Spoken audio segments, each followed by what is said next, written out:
বন্ধ দরজার সামনে সমানে পায়চারি করে যাচ্ছে শশী। পারভিন বলেছিল সমুদ্রের জন্য নাস্তা রেডি করে রুমে রেখে আসতে, কিন্তু সেটা করার মতো কোনো মন মানসিকতা শশীর আপাতত নেই। টেনশনে ঠিক মতো এক জায়গায় বসতে অবধি পারছে না। এসে পরনের জামা পর্যন্ত এখনো পাল্টায়নি। একবার বন্ধ দরজায় কান পাচ্ছে, তো আবার ঘন ঘন পায়চারি করছে। আব্বার সাথে কি কি এমন কথা থাকতে পারে ওনার, যে এসে এভাবে দরজা বন্ধ করে আলোচনা শুরু করেছে? কোনোভাবে কি উনি কালকে রাতে কথাটা আব্বাকে বলছে? হায় হায়, তাহলে তো সর্বনাশ হয়ে যাবে। আমি আব্বার সামনে মুখ দেখাবো কি করে? কি জন্য যে অমন একটা লোকের প্রেমে পড়তে গেলাম? আর পড়েছি তো কি হয়েছে? এত ঘটা করে ওনাকে জানানোর কি দরকার ছিল? ভালো তো দূর থেকেও বাসা যায়। ধ্যাত, কেন যে ওনাকে কথাগুলো বলেছিলাম, না বলেই ভালো হতো। এই জন্যেই লোকে বলে চোর পালালে বুদ্ধি বাড়ে। তাহলে তুমি সত্যি বিয়েটা করবে?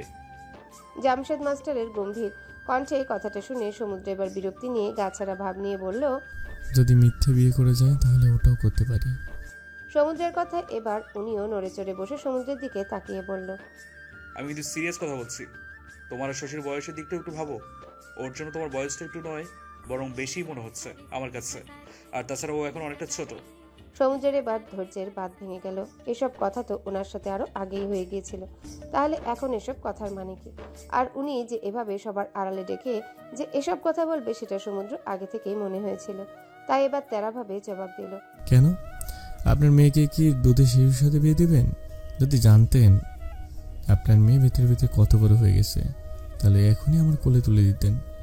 শেষের কথাটা আস্তে করে বলে কিছু একটা মনে হতেই সমুদ্র চেয়ারে হেলান দিয়ে বেশ আয়েশ করে বসে একটু কথার খোঁচা দিয়ে বলল, শুনেছি আপনি নাকি যে বাড়িতে লজিং থেকে মাস্টারি করতেন, ওই বাড়ির মেয়েকেই ভাগিয়ে নিয়ে বিয়ে করেছেন। নিজে তো ঠিকই প্রেম করে বিয়ে করেছেন। তখন নাকি আপনার বয়সও অনেক ছিল, আর আন্টি নিতান্তই ছোট ছিল। নিজে বুড়ো হয়ে একটা দুধের শিশুকে ভুলিয়ে ভালিয়ে বিয়ে করতে পারেন, আর এখন আমার বেলায় এত এত জ্ঞান কোথা থেকে আসে? বাবা, নিজের বেলায় 16 আনা আর আমার বেলায় 4 আনা? নো নো নো, এটা তো আমি মেনে নিব না মাস্টার মশাই। সমুদ্রের কথা শুনে জামশেদ মাস্টার বড় বড় চোখ করে সমুদ্রের দিকে তাকিয়ে কাশতে লাগলো। অতঃপর গলা পরিষ্কার করে বলল, আমি মোটেও ভাগিয়ে নিয়ে বিয়ে করিনি। নিজে প্রতিষ্ঠিত হয়ে তারপর পারভিনকে বিয়ের প্রস্তাব দিয়েছিলাম। তো তাহলে কি আমি বেকার? এমনভাবে বলছেন যেন আমি বেকার লাফাঙ্গা ছেলে, কাজ কাম কিছুই করি না, বাবার হোটেলে বসে খাই, এজন্য মেয়ে দিতে ভয় পাচ্ছেন?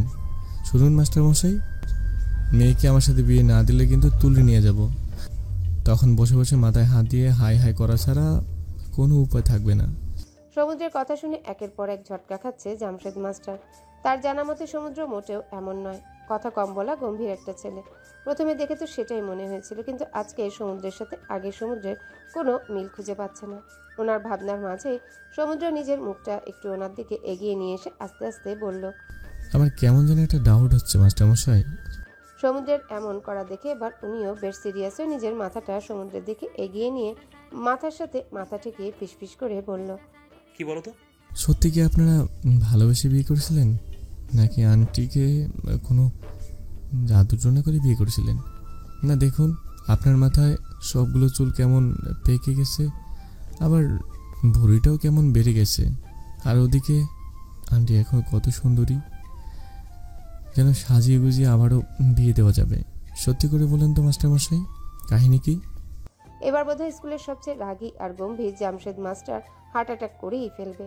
সমুদ্রের কথা শুনে তরাক করে বসা থেকে উঠে দাঁড়ালো। টেবিলের উপর থেকে পানির গ্লাসটা নিয়ে এক নিঃশ্বাসে পুরো পানিটা সাবার করে দিল। না না, এই ছেলেকে এত হালকা করে নেওয়া মোটেও ঠিক হবে না। এটা ছেলে নাকি পুরো একটা তুফান। বাপরে বাপ, বুকের ভিতরে এখনো ধুপধুপ করছে। কথাগুলো ভেবে পিছন ফিরে সমুদ্রের দিকে তাকালো। দেখলো সমুদ্র গাছার একটা ভাব নিয়ে চেয়ারে বসে আছে। ওকে দেখলে কেউ বলবে যে একটু আগে কত নির্লজ্জ মার্কে কথা বলেছে। উনি নিজেকে ঠিক করে হালকা কাশি দিয়ে বলল, আচ্ছা আচ্ছা ঠিক আছে, তুমি যাও, চা নাস্তা খাও, আমি তোমার মায়ের সাথে কথা বলবো। সমুদ্র চেয়ার ছেড়ে উঠে দাঁড়িয়ে গায়ের শার্টটা ঝেড়ে টানতে টানতে বলল, একটু জলদি কথাটা বলিয়েন, আমার হাতে সময় কম। তোমার কি লজ্জা শরম নেই? নিজের বিয়ের কথা এভাবে নিজে এসে বলছো, তাও আবার আমার কাছে। আজব, এখানে লজ্জার কি আছে? বিয়ে করব আমি, সংসার করব আমি, মেহনত করে আপনাকে নানা বানাবো আমি, তাহলে এখানে আমার লজ্জা পাওয়ার কি আছে? আর আমি লজ্জা পেলে আপনি না না হতে পারবেন বলুন। না না, এই ছেলের সাথে আর একটা কথা বাড়ানো যাবে না। মুখ খুললেই কথা নয়, যেন এক একটা বোমা বেরোচ্ছে। মনে মনে কথাটা বলে মুখে বলল। আচ্ছা ঠিক আছে, তুমি এখন বসার ঘরে যাও, তোমার আন্টি তোমার রেখেছে। সমুদ্র একবার হবু শ্বশুরের দিকে তাকিয়ে বাঁকা হেসে টেবিলের উপর থেকে নিজের ফোনটা নিয়ে বেরিয়ে গেল। সমুদ্র চলে যেতেই ধপ করে খাটে বসে পড়লেন উনি। বুকে হাত দিয়ে লম্বা একটা শ্বাস নিয়ে নিজে নিজেই বলল, বাঁচা গেল। এই ছেলের সাথে কথা বলতে গেলে দেখছি পজিশনে মেপে মেপে কথা বলতে হবে। কথাটা বলতে বলতে রুমের মধ্যে থাকা বড় আয়নার দিকে চোখ গেল ওনার। উঠে দাঁড়িয়ে আয়নার দিকে এগিয়ে গেল। নিজের অবয়বের দিকে তাকিয়ে নিজে নিজেই বলল, সত্যি তো, মাথার চুলগুলো সব পাকতে বসছে, আবার বডিটাও দিনকে দিন বেড়েই চলেছে, তা আমার কোনো নামগন্ধ নেই। শ্বাস বন্ধ করে পেটটা একটু ভিতরের দিকে নেওয়ার চেষ্টা করলো। তখনই পারভিন আঁচলের সাথে হাত মুছতে মুছতে রুমে এসে বলল, এ কি, সমুদ্র কোথায় গেল? আপনার সাথেই তো ছিল। আমি আরো সবকিছু এখানেই আনতে বললাম, অথচ সমুদ্র এখানে নেই। বাইরে কোথাও আছে হয়তো, এইমাত্রই বেরিয়ে গেল। কথাটা বলে আবারও আয়নার দিকে তাকালো। পারভিন তড়িঘড়ি করে বেরিয়ে যাওয়ার জন্য পা বাড়াতে উনি পিছন থেকে ডেকে বলল, আচ্ছা বড় বউ, আমি কি বুড়ো হয়ে যাচ্ছি?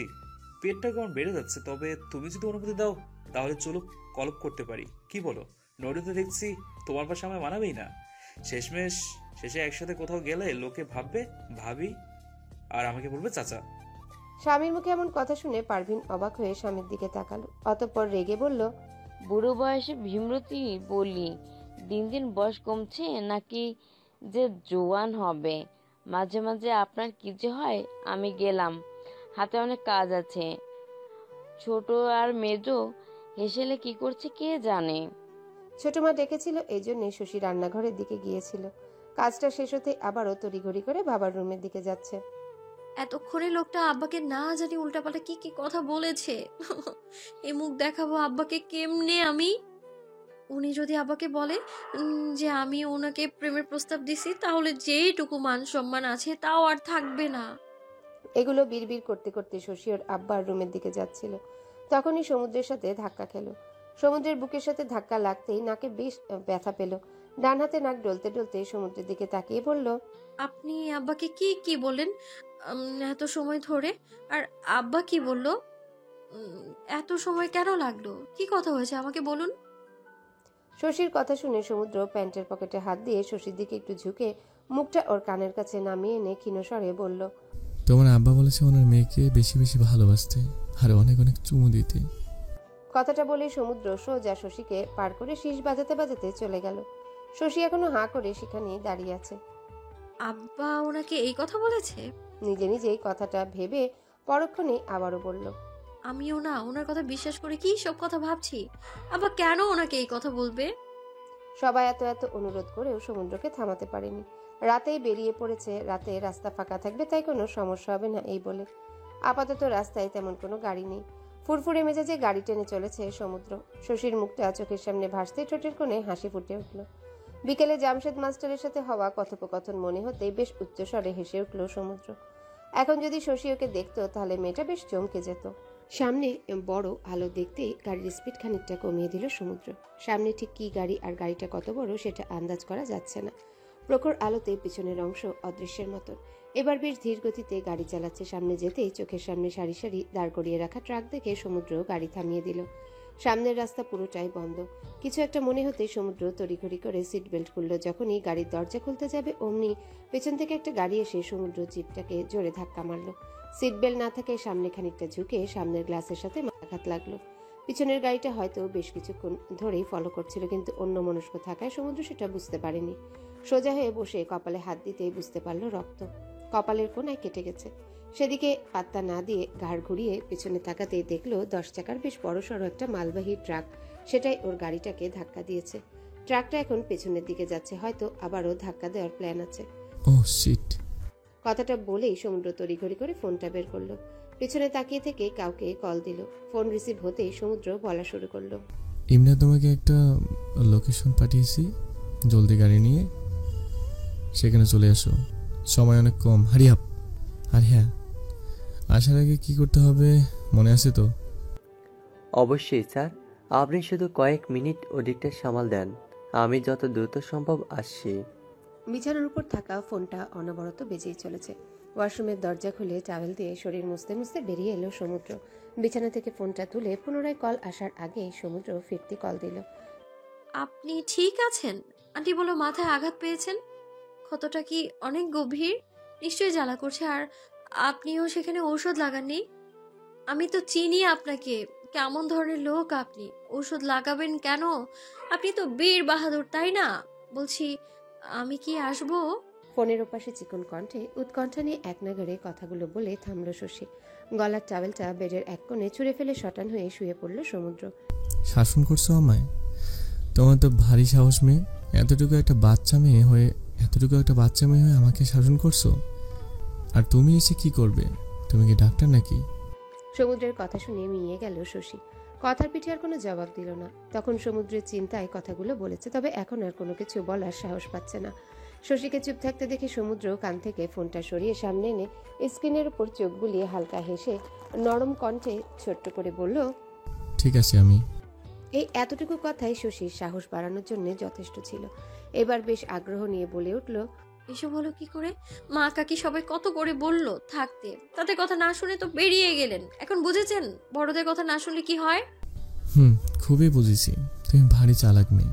নিজের লাভের জন্য আন্টিকে দিয়ে আমাকে থাকতে বলেছো।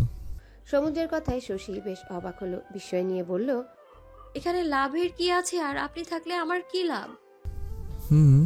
এখন তো সব বুঝে না বোঝার অভিনয় করছো। তুমি বেশ ভালো করেই জানো যে তোমার কাছাকাছি থাকলে আমি নিজেকে কন্ট্রোল করতে পারবো না। আর তুমি সেটার সুযোগ নিয়ে আমাকে দিয়ে ফ্রিতে আদর করিয়ে নিবা। কি ভাবছো আমি কিছু বুঝি না? সমুদ্রের কথায় শশীর চোখ বড় বড় হয়ে গেল। ছি ছি, এসব তো আমার ভাবনারও বাইরে। আর এই লোকটা কিসের সাথে কি মিলিয়ে কত কিছু ভেবে ফেলেছে। সত্যি ওনার লজ্জা শরমের বালাইটাও নাই দেখছি। শশী লজ্জায় বা হাতে নিজের মুখ ঢাকার চেষ্টা করলো, কিন্তু ব্যর্থ হলো। এই জন্য কথা ঘুরাতে ফের সমুদ্রকে প্রশ্ন করলো, বলুন না এইসব কিভাবে হলো? আরে ওসব কিছু না, কিছু কুকুর পিছু লেগেছিল, কিন্তু কামড়াতে না পেরে আহত হয়ে ফিরে গেছে। দাঁতে দাঁত চেপে কথাটা বলল সমুদ্র। কথাটা বলার সময় রাগে হাত মুঠো করে সামনের দেয়ালের দিকে তাকিয়েছিল। সমুদ্রের কথা শশী বুঝতে না পেরে ফিরতি আবারও প্রশ্ন করে বসলো, কিন্তু আপনি তো গাড়ির মধ্যে ছিলেন, তাহলে আঘাত পেলেন কি করে?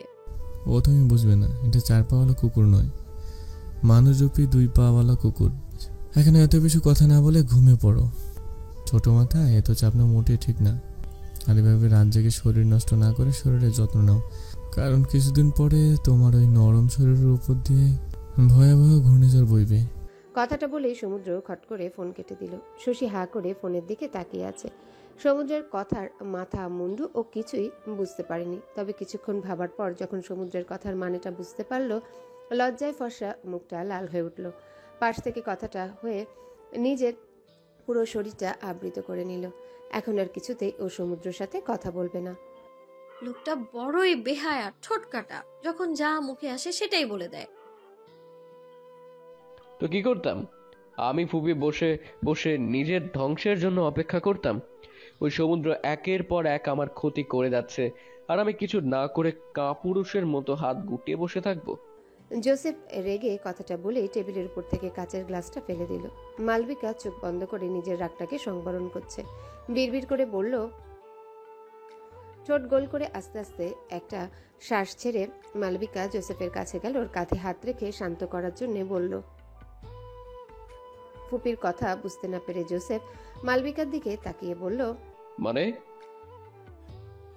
ও, তার মানে তুমি আমাকে পালাতে বলছো, তাই তো?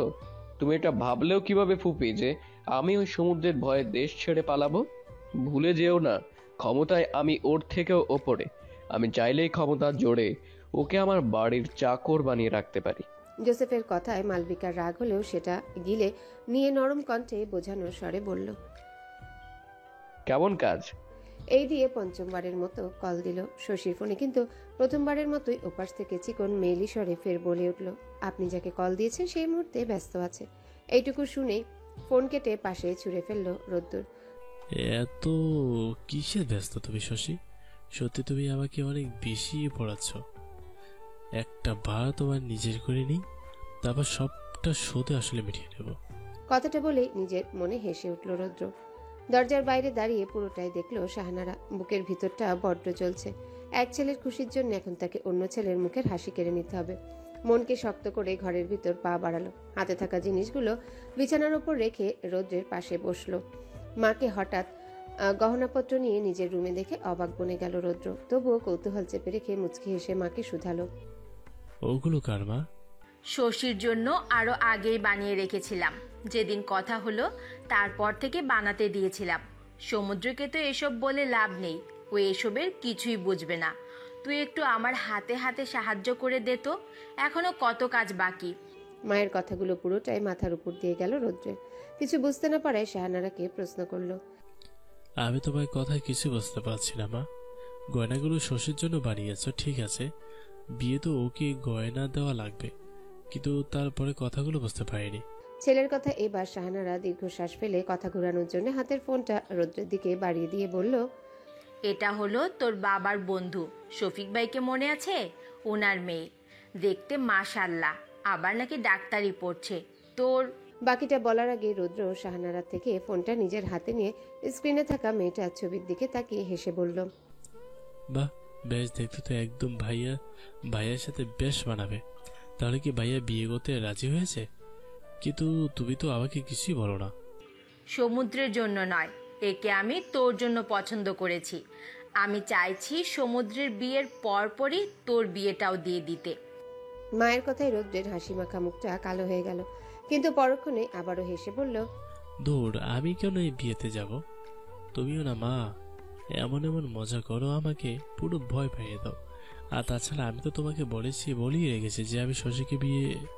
বাকিটা বলার আগে শাহানারা রৌদ্রকে থামিয়ে দিয়ে শক্ত করে রৌদ্রের হাতটা চেপে ধরে বলল, শশীর সঙ্গে সমুদ্রের বিয়ে সামনের সপ্তাহে। তীব্র গতিতে কংক্রিটের রাস্তা দিয়ে ছুটে চলছে 4 চাকার গাড়িটি। এত দ্রুত যাওয়ার জন্য যে কোনো সময় অ্যাক্সিডেন্টও হতে পারে, তবে গাড়িটা যে চালাচ্ছে তার সেদিকে হুঁশ থাকলে তো। রাস্তার পাশ দিয়ে হেঁটে চলা পথচারীও গাড়িটির দিকে তাকিয়ে বেশ কিছু কথা শুনিয়ে দিতেও ছাড়ছে না। কিন্তু তারা যদি জানতো গাড়িটি যে যুবক চালাচ্ছে তার ভিতরে এখন কি চলছে। চোখ দুটি ভীষণ জ্বালা করছে, কিন্তু কেন জানি এক ফোঁটা পানিও বের হয়নি। লাল হয়ে আছে চোখের আশপাশটা, টলমল করছে পানি, কিন্তু সেটা গড়িয়ে পড়ছে না। হয়তো এজন্য এমন জ্বালা করছে, করুক জ্বালা, তবু এক ফোঁটা পানিও গড়িয়ে পড়তে দেবে না রৌদ্র। কেন দেবে? সে কাঁদবে কেন? কিসের জন্য কাঁদবে? তার তো কোনো দুঃখ নেই। শাহানারা থেকে কথাটা শোনার পরে এক মুহূর্ত সেখানে আর থাকেনি, ছুটে বেরিয়ে এসেছে। তার মনে হচ্ছে শশীকে তার থেকে কেড়ে নেওয়া হচ্ছে। কেন কেড়ে নেওয়া হচ্ছে প্রশ্নটা সমুদ্রের কাছে করতে চেয়েছিল, কিন্তু না, আগে শশীর থেকে সবটা জানতে হবে। হয়তো ওকে জোর করা হয়েছে, এই জন্যই বিয়েটা করছে। নয়তো শশী ভাইয়াকে কেন বিয়ে করবে? আর ভাইয়া তো শশীকে পছন্দও করে না। তাহলে দুদিকে এত মানুষের বিয়ে কিভাবে হয়? শাহানারা অনেক চেষ্টা করেছে রৌদ্রকে আটকানোর, কিন্তু পারেনি। তবে চলে আসার আগে পেছন ফিরে শাহানারাকে একটা কথাই বলেছে, তুমি আমার দেওয়া আমানত এইভাবে খেয়ারাত করলে মা, আমি অন্তত তোমা থেকে এটা আশা করিনি। ছেলের মুখে কথাটা শুনতেই ধপ করে সোফায় বসে পড়ল শাহানারা। কান্না করছে, তবে সেটা নীরব কান্না, কেননা সে তো মা। তার এভাবে ভেঙে পড়লে চলবে না। তাকে তো নিজের জীবনের বিনিময়ে হলেও তার সন্তানের ভালো খারাপের দিকে খেয়াল রাখতে হবে। নিজেকে সামলে আবার রৌদ্রকে আটকানোর জন্য ডাকতে যেতেই দেখলো রৌদ্র বেরিয়ে গেছে। এবার আর সামনে পা বাড়ালেন না উনি। যাক, রুদ্র সব প্রশ্নের জবাব পেয়ে গেলে এমনিই নীরব হয়ে যাবে, তখন না হয় মমতার আঁচলে আগলে নেব। সমুদ্র বাসায় নেই, সকাল হতেই কোনো একটা কাজে বাইরে গিয়েছে। তবে বাসায় না থেকে ভালোই হয়েছে, থাকলে হয়তো এর থেকেও বড় ঝামেলার সৃষ্টি হতো। দুপুরের তপ্ত সূর্যটা একদম মাথার উপর থেমেছে। তার প্রখর তাপে কপাল বেয়ে ঘাম গড়িয়ে এসে গালের সাথে মিলিয়ে যাচ্ছে। মাস্টার বাড়ির গেটের সামনে এসে থেমে গেল রৌদ্র। আজকে কেন জানি ভিতরে যেতে মন সায় দিচ্ছে না। পুরো শরীরের মধ্যে কাঁপছে, মনে হচ্ছে এখানেই পড়ে যাবে। তবুও কোনো রকমে নিজেকে সামলে ভেতরের দিকে পা বাড়ালো। যেহেতু গ্রাম, তাই দুপুরে সবাই ঘুমিয়ে বা কাজে ব্যস্ত থাকে। রৌদ্র উঠানে দাঁড়িয়ে সামনের দিকে তাকালো, মনে হচ্ছে বাড়িতে কেউ নাই। রৌদ্র কি করবে ভেবে পাচ্ছে না। আশেপাশে তাকালো, তেমন কাউকে দেখতে পাচ্ছে না। একবার ভাবলো চলে যাবে, এজন্য পিছনে ঘুরতেই পারভিন রৌদ্রকে ডেকে উঠল। কেবলই গোসল সেরে হাতে ধোয়া কাপড় নিয়ে কলঘর থেকে বেরিয়েছে, মাথায় গামছা পেঁচানো। রৌদ্রকে দেখে মাথার কাপড়টা একটু টেনে হাতের ভিজা কাপড়গুলো অমনি আড়ে রেখে তড়িঘড়ি করে রৌদ্রর কাছে গেল। আরে বাবা, তুমি এই সময় কখন আসলে? দেখো তো, দেখি ছেলেটা সেই কখন এসে এভাবে দাঁড়িয়ে আছে। এসো এসো, ভিতরে এসো। এই মেজো, গোয়াল ঘর থেকে বেরিয়ে এদিকে আয়, দেখ কে এসেছে। কথাটা বলে পারভিন রৌদ্রকে নিয়ে বসার ঘরে বসালো। রৌদ্র কোনো কথা বলেনি, শুধু আশেপাশে তাকিয়ে শশীকে খুঁজে চলেছে। কিন্তু তাকে পেলে তো। গোয়ালঘর থেকে মাস্টার বাড়ির মেজ বউ পারুল ছোট বালতি ভর্তি দুধ নিয়ে বেরিয়ে আসলো। মাথার কাপড় টেনে রৌদ্রর সাথে একটু কথা বলে রান্নাঘর দিকে চলে গেল। রৌদ্র আশেপাশে তাকিয়ে শশীকে না পেয়ে পারভিনের দিকে তাকিয়ে আস্তে করে বলল, আন্টি শশী কোথায়? ও তো ওর ঘরে বউতে ঘুমিয়ে আছে, তুমি একটু বসো, আমি ওকে ডেকে দিচ্ছি। পারভিনকে থামিয়ে দিয়ে রৌদ্র উঠে দাঁড়িয়ে বলল, আমি যাচ্ছি আন্টি, আপনাকে কষ্ট হতে হবে না। কথাটা বলে রৌদ্র উঠে চলে গেল। পারভিন রৌদ্রের যাওয়ার দিকে তাকিয়ে আছে। কেন যেন ছেলেটার ব্যবহার ঠিক লাগছে না, কেমন অগোছালো দেখাচ্ছে, ঠিকমতো কথাও বলছে না। কিছু তো একটা হয়েছে, কিন্তু হয়েছেটা কি? রৌদ্র তড়িঘড়ি করে শশীর রুমের দিকে গেল। হালকা ভিজিয়ে রাখা দরজাটা খুলে ভেতরে যেতে দেখলো শশী ঘুমিয়ে আছে। খাটের একদম কিনারায় ঘুমানোর দরুন লম্বা চুলগুলো মেঝেতে গড়াগড়ি খাচ্ছে। রৌদ্র ঘুমন্ত শশীর মুখের দিকে চেয়ে সামনে এগিয়ে গেল। আস্তে করে মেঝেতে বসে শশীর মুখের দিকে চেয়ে রইল।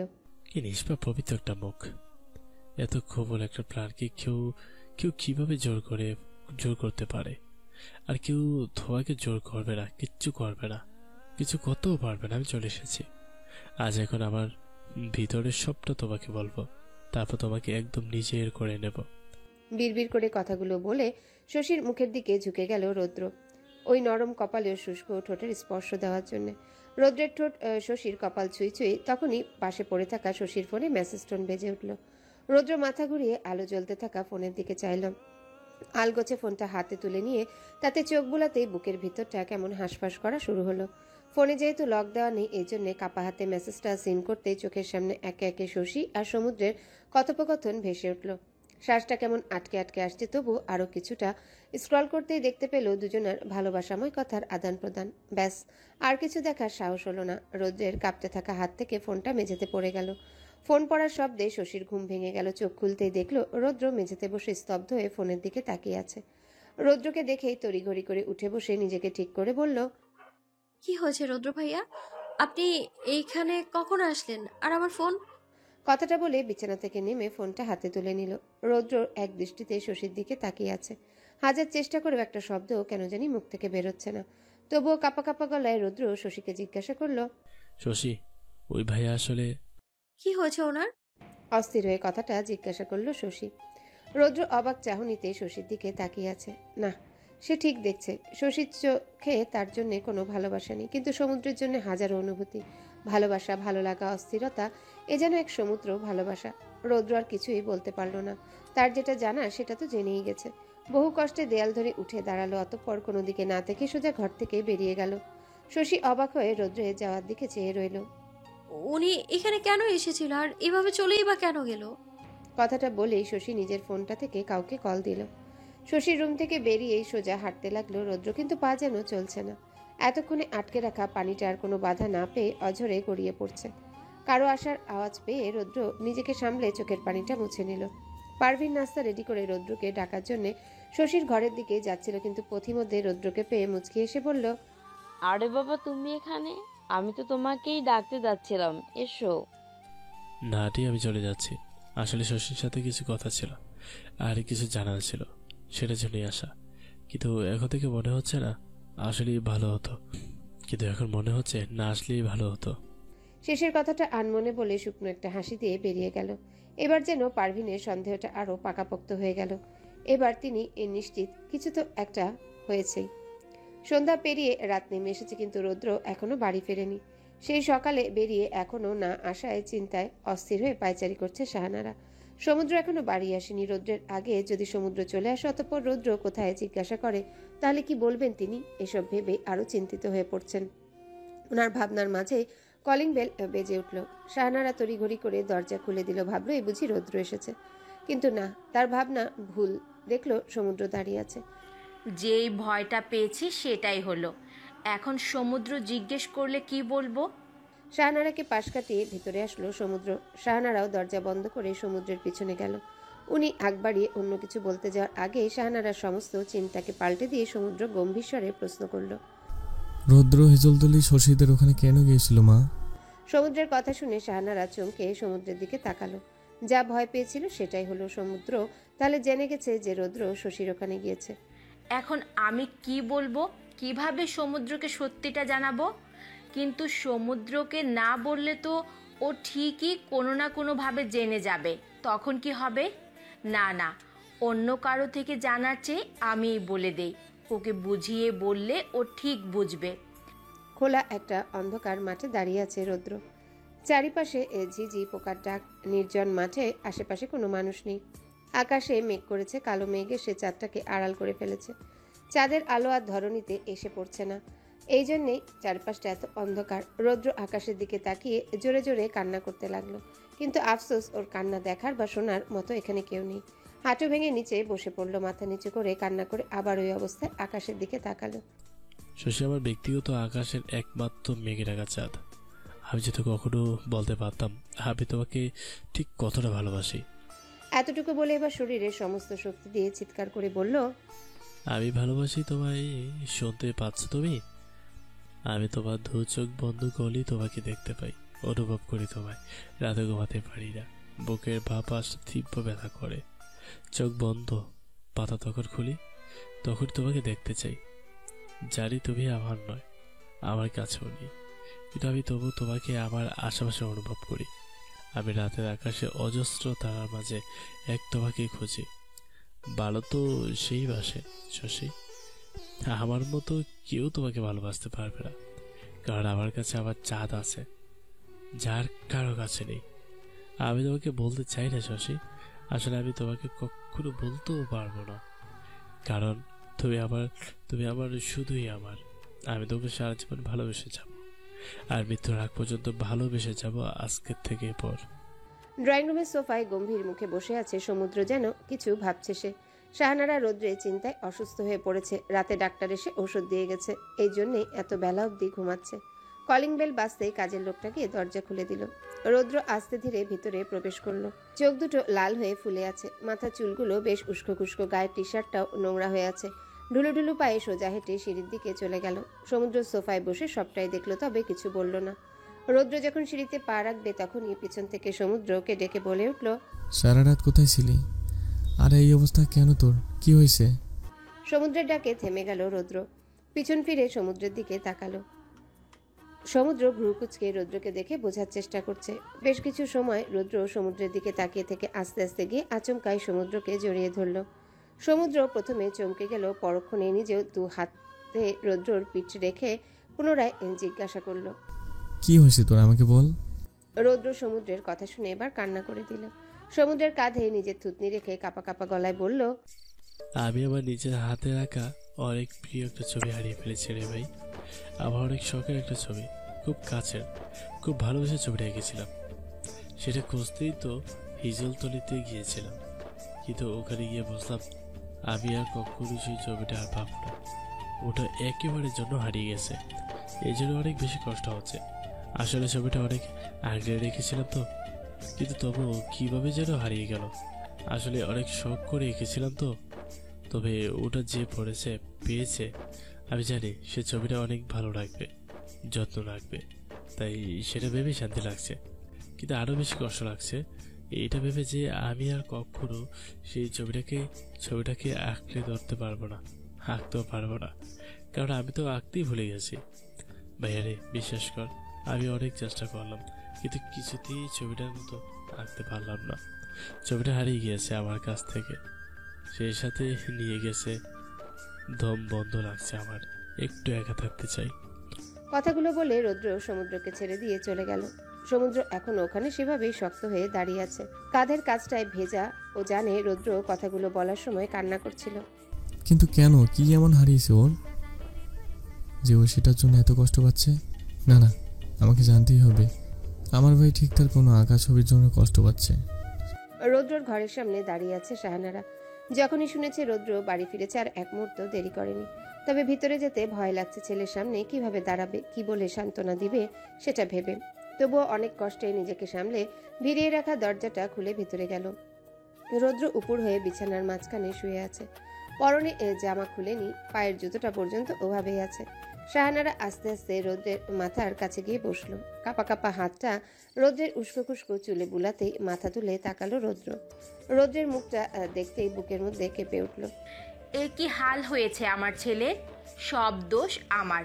আমি যদি সমুদ্রকে আগেই কথাটা বলে দিতাম তাহলে এত সব কিছুই হতো না। এখনো সময় আছে, আমি এখনই গিয়ে সমুদ্রকে সবটা বলে দেব, তারপর যা হবার হবে। তোর এই অবস্থা আমার সহ্য হচ্ছে না। কথাটা বলেই শাহানারা বিছানা থেকে উঠতে গেলে রৌদ্র শাহানারার হাত ধরে পুনরায় বিছানায় বসিয়ে দিল। অতঃপর হালকা হেসে মায়ের কোলে নিজের মাথা রেখে বলল, তারপর ভাইয়া যখন আমার থেকে বেশি কষ্ট পাবে সেটা সহ্য করতে পারবে?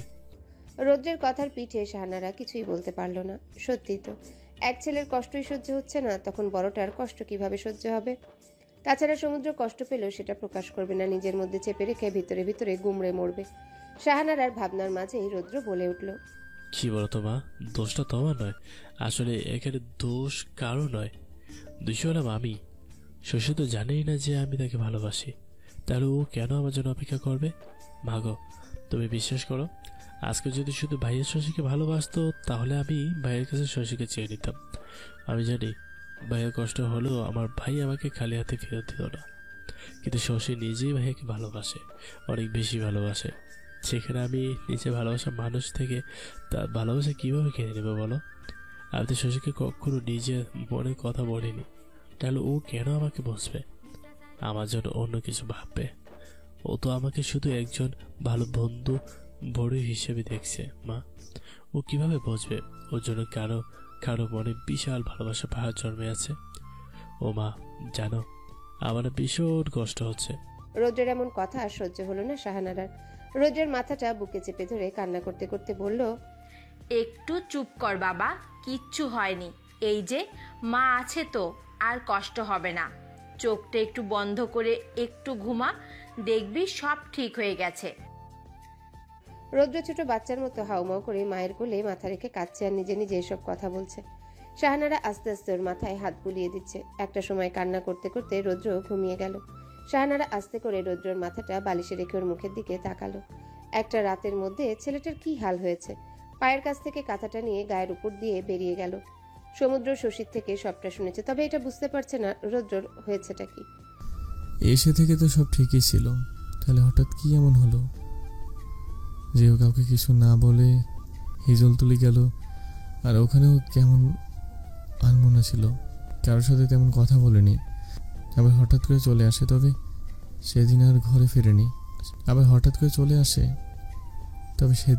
ফেরেনি। তাহলে রাতেও কোথায় ছিল? এভাবে আমাকে জড়িয়ে ধরে কান্না করলো কেন? আগে তো কখনো এমন করেনি। তাহলে হঠাৎ কি এমন হলো যে ও এমন বদলে গেল? সেদিনের পর থেকে কেমন চুপচাপ হয়ে গেছে, রুমের বাইরে বের হয় না, কথা বলে না কারোর সাথে। ড্রয়িং রুমে সোফায় বসে সমুদ্র এসব ভাবছিল, তখনই শাহানারা হাতে একটা লিস্ট নিয়ে সমুদ্রের পাশে বসে এটা ওকে দেখাতে দেখাতে বলল, দেখতো বাবা, এটা ঠিক আছে কিনা? এখান থেকে কাকে কাকে বাদ দিতে হবে আর কে কে বাকি আছে? সমুদ্র মায়ের দিকে তাকিয়ে হাতের লিস্টটা নিচে নামিয়ে গম্ভীর কণ্ঠে জিজ্ঞাসা করলো, রৌদ্রের কি হয়েছে মা? সমুদ্রের এহেন কথা শুনে শাহানারা ভয় পেয়ে গেল। আমতা আমতা করে কিছু একটা বলতে যেতেই সমুদ্র থামিয়ে দিয়ে বলল, যেটা জিজ্ঞাসা করেছে সেটারই উত্তর দাও মা। ও এমন চুপচাপ হয়ে গেল কেন? সেদিন কি এমন হলো যে এভাবে কাউকে না জানিয়ে হিজল তুলে চলে গেল? তারপর ওখানে গিয়েও কেমন অদ্ভুত ব্যবহার করেছে। সেদিন রাতে ঘরেও ফেরেনি, পরের দিন এসে আমাকে জড়িয়ে ধরে কী সব ভুলভাল বকছিল আর কান্না করছিল। তারপর থেকেই এমন চুপচাপ হয়ে গেছে। মূলত ওর হয়েছেটা কি মা? সমুদ্রের কথার জবাবে শাহানারা কি বলবে ভেবে পাচ্ছে না। চুপ করে নিচের দিকে তাকিয়ে আছে। সমুদ্র আরো কিছু বলতে যাবে, তখনই সিঁড়ি দিয়ে নামতে নামতে রৌদ্র বলল। রৌদ্রের কথা শুনে শাহানারা ভয় পেয়ে রৌদ্রের দিকে তাকালো। সত্যি কি রুদ্র সমুদ্রকে সবটা বলে দেবে? তারপর কি হবে? মানে আবার কি? আসলে ভাইয়া, তুমি না সবসময় জঙ্গি গুন্ডা এদের পিছনে দৌড়তে দৌড়তে এখন সবাইকে সন্দেহ চোখে দেখা শুরু করেছ। আরে ভাই, কাল বাদে পরশু তোর বিয়ে, এখন অন্তত এইসব বাদ দিয়ে নিজের বিয়ের কথা ভাব, নয়তো দেখা যাবে বিয়ের 2 দিন পরেই তো বউ পালিয়েছে। আর আমার কিছুই হয়নি, তাতে তো বললামই আমি আমার একটা জিনিস হারিয়ে ফেলেছি, তাই এসব অমন ব্যবহার করে ফেলেছিলাম। আর জিনিসটা তো প্রথমবার হিজিলতলিতেই দেখেছিলাম, এজন্যই ওখানে গিয়েছিলাম খুঁজতে, কিন্তু পাইনি। আমি অনেক দেরি করে ফেলেছি। আমার যাওয়ার আগেই ওটা হারিয়ে গেছে। তবে ওটা হারিয়ে যাওয়ায় আমার আর কোনো আফসোস নেই, কারণ জিনিসটা একজন সঠিক মানুষ পেয়েছে। শেষের কথাগুলো রৌদ্র শুকনো হেসে সমুদ্রের দিকে তাকিয়ে বলল।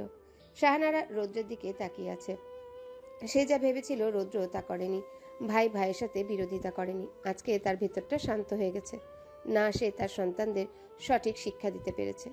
রৌদ্র কথা বলতে বলতে সমুদ্রের কাছে চলে আসলো। মুখোমুখি দাঁড়িয়ে মুচকি হেসে বলল, দেখবি ভাই, তোর বিয়েতে আমি সবচেয়ে বেশি আনন্দ করব। আমি অনেক খুশি হয়েছি। আরে এখনো এত কাজ বাকি। জয় কোথায়? ওকেও তো কাজে লাগিয়ে দেব। আর মাদিকে কি কি লিস্ট বানিয়েছ? কথাগুলো বলে রৌদ্র শাহানারার দিকে যেতে গেলে পিছন থেকে সমুদ্র গম্ভীর কণ্ঠে বলল, কথা ঘুরোচ্ছিস কেন? আমার সাথে একদম মিথ্যে বলতে আসবি না, সত্যি করে বল, তুই হিজলতলি কেন গিয়েছিলি? কথাটা বলে সমুদ্র একটা ঢোক গিলে আস্তে করে বলল, তুই কি শশীকে?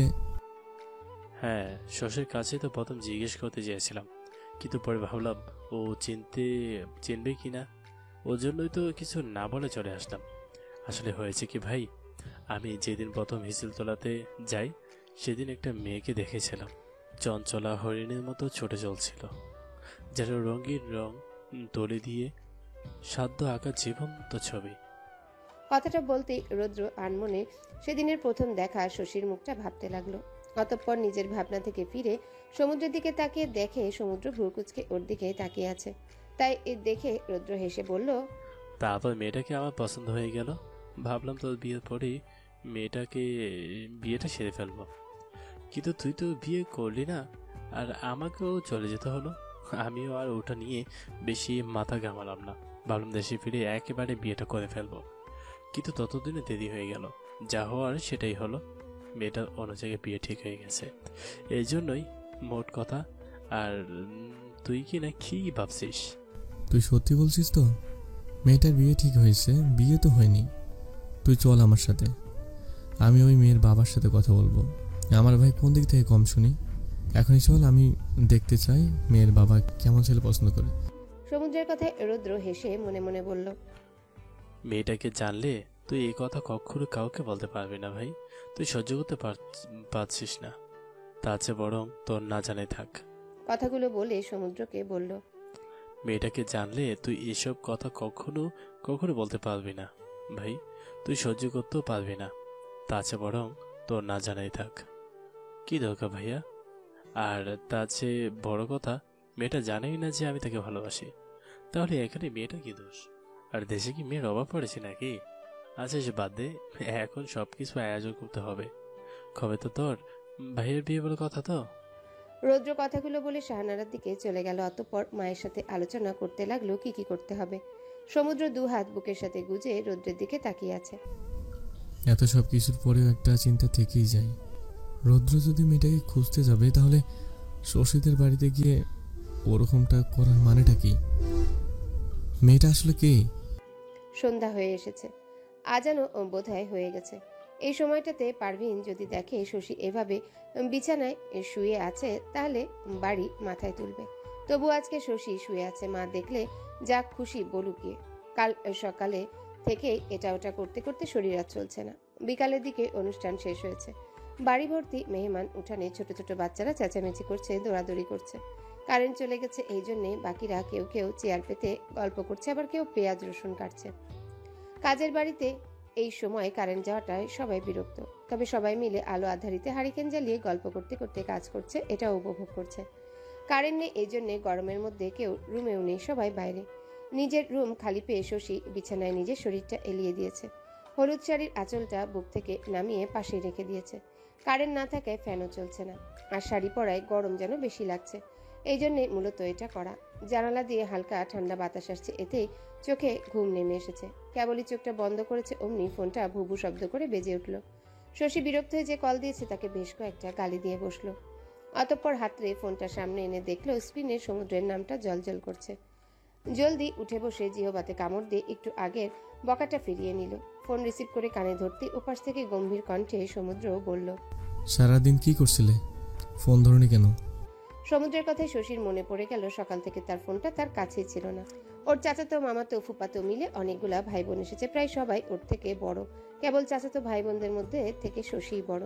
সকালে যখন সমুদ্র কল দিয়েছিল ফোনটা ধরতেই যাবে, তখন এর ফুপাতো বোন লিমা এসে ফোনটা কেড়ে নিয়ে বলল, বাবা, হ্যাঁ তো প্রেম, কালকেই তো বউ নিয়ে চলে যাবেন, তাহলে আজকে এত কিসের কথা শুনি?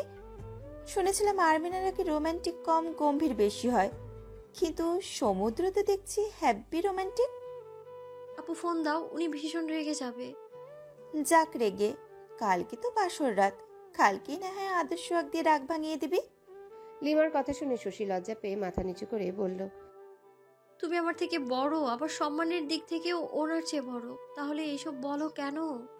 এই শোন, যার আগে বিয়ে হবে সেই বড়, তাই আপাতত তুই বয়সে আমাদের ছোট হলেও যেহেতু আমাদের আগে তোর বিয়ে হচ্ছে, এই জন্য তুই আমাদের সবার বড়। আর ফোনটা আমার কাছে থাকলো, আগে সব অনুষ্ঠান শেষ হোক, তারপর রাতে ফোন পাবি। এরপর সারাদিনই ফোন আমার কাছে ছিলই না, তাহলে ওনার সাথে কথা বলবো কি করে? কিন্তু এই কথাগুলো ওনাকে কে বোঝাবে? শশীর চুপ করে থাকা দেখে সমুদ্র ধমকে বলল, এখন চুপ করে আছো কেন? আমি কি ফোন দিয়েছি তোমার শ্বাস শোনার জন্য? শোনো, যেহেতু ভুল করেছো তাই তোমাকে শাস্তি পেতে হবে। কি, সামান্য ফোন না ধরার জন্য এখন আমার শাস্তি পেতে হবে? হ্যাঁ হবে। এখন কথা না বলে আমি যা বলছি শোনো। এখন থেকে ঠিক 2 ঘন্টা পর তোমাদের ক্লাব ঘরের আগে যে বাগানটা আছে ওখানে আসবে। এখন এই রাতের বেলা? কিন্তু কেন? আর মা বলেছে বিয়ের আগে বাইরে যেতে না, হলুদের গন্ধে নাকি বউয়ের ঘাড়ে জিন আসে। আর আপনি আমার সোজা বাগানে যেতে বলছেন, তাও এই বৃহস্পতিবার রাতে? যদি আমার ঘাড়ে রিপিট, যদি আমার ঘাড়ে জিন আসে তখন? শশীর কথায় সমুদ্র দাঁতে দাঁত চেপে বলল, আর যদি তুমি না আসো তাহলে আমি নিজ দায়িত্বে তোমাকে জিনের বাড়িতে পাঠাবো। শোনো, 2 ঘন্টার মধ্যে যদি তোমাকে ওখানে না পাই তাহলে সোজা তোমার বাড়ি চলে যাব।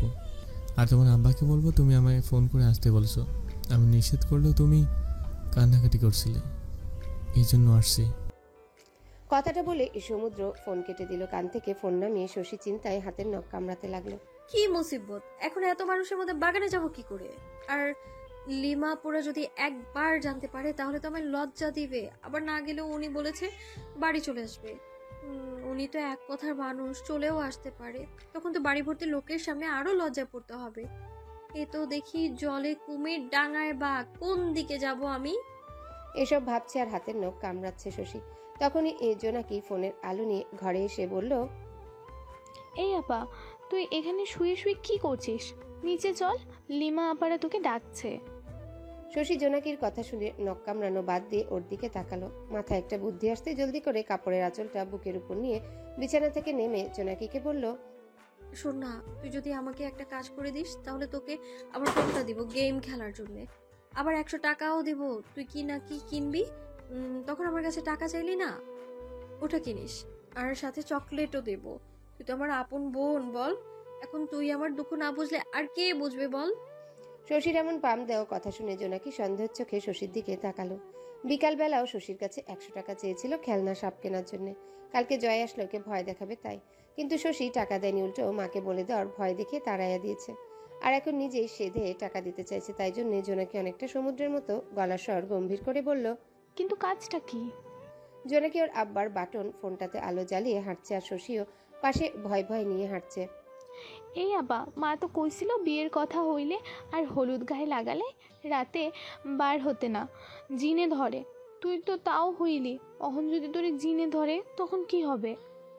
এই, তুই আবার সাবধান করছিস নাকি ভয় দেখাচ্ছিস, কোনটা? হ্যাঁ, আর সাবধানে আলোটা সামনে ফেল, নয়তো হোঁচট খাবো তো। তাছাড়া আমায় কি মনে করিস? এই দেখ, মাথায় হলুদ নিয়ে আসছি, এখন আর কোনো চিন্তা নেই। তুই নিস নাই, তাই জিন আমারে রেখে তোরে ধরবে, বুঝলি? শশীর মুখে কথাটা শুনতেই জোনাকি থেমে গেল। তারপর ফোনের আলোটা সামনের দিকে ফেলতেই দেখলো লম্বা মতো সাদা সাদা কি একটা দূরে। ওটা দেখতেই আলোটা শশীর মুখের দিকে ফেলে চোখ বড় বড় করে শশীর দিকে তাকালো। শশী জোনাকির তাকানো দেখে জোনাকিকে সান্ত্বনা দেওয়ার ভঙ্গিতে বলল, আরে ওটা তো শহীদ কাকাদের আম গাছ, অন্ধকারে অমন দেখাচ্ছে, তুই চল। কিন্তু মলি তো কইছিল শহীদ কাকার যে ছেলে পানিতে ডুবে মারা গেছিল, ওরে নাকি ওখানে কবর দিছিল। আর রাতের বেলায় নাকি ও ওদের বাড়িতে আইসা টিনের ওপরে থাপ্পড় দেয়। মালি নাকি ওদের বাড়ি থেকেও শুনেছে। জোনাকি কথা শুনে শশী ঢোক গিলে ভয়ে ভয়ে বলল, আরে ধুর, ওরা তোকে ভয় দেখানোর জন্য বলছে, ওসব কিছুই না। চল আমরা যাই এখান থেকে, ওইটুকু এক দৌড়ে চলে যাব। শশীর বিয়ের জন্য ছোট ছোট ছেলে মেয়েরা বাজি এনেছে ফোটানোর জন্য। হয়তো তারা ওটা ফাটাচ্ছে। আগুন ধরিয়ে ছাড়তেই ফটাস করে শব্দ হয়ে উপরে উঠে গেল। জোনাকি এমনিতেই ভয় পেয়েছিল ওই শব্দ শুনতেই চমকে। কথাটা বলে দৌড়ে বাড়ির দিকে চলে গেল। শশী যেহেতু ও কাপড় পরা ছিল, আবারও জোনাকি আচমকা দৌড় দিবে ও ভাবেইনি, তাই ভয় পেয়ে ওখানে দাঁড়িয়ে কাঁপতে লাগলো। কারেন্ট চলে এসেছে প্রায় বেশ কিছুক্ষণ আগে, তবে বাগানের দিকটায় তেমন কোনো আলো আসে নাই।